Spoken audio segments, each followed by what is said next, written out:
G'day everyone, Mick Snotsecure here.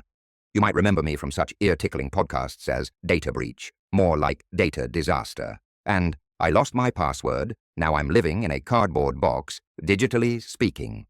Today on Dumb Ways to Get Hacked, we're talking about data breaches, those digital disasters where your personal information ends up in the wrong hands, like a very confidential letter delivered to a bunch of cyber crooks.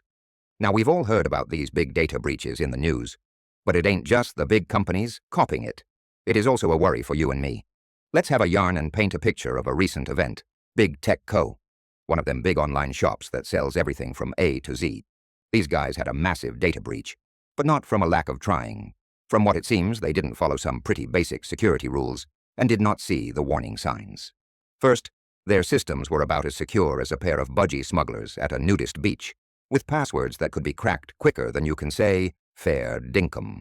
Turns out a bunch of their passwords were about as weak as a day-old beer. Then some sneaky hackers got in and were roaming around the inside for over 6 months. They were in there sniffing around, finding all the good bits, like a dingo in a butcher shop. No one noticed them until it was too late. And to top it all off, it looks like someone on the inside might have helped the hackers, like leaving the back door open for the digital dingoes to come in. Now what happens when a big company like Big Tech Co. cops a data breach? It's not just their problem, it's your problem. We're talking names, addresses, passwords, credit card details, the whole shebang. It's like a digital garage sale of your personal information, and the only ones buying are the crooks.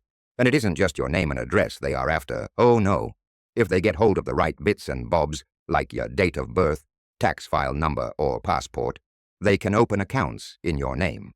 So how do you protect yourself from becoming a victim of these digital dumpster fires?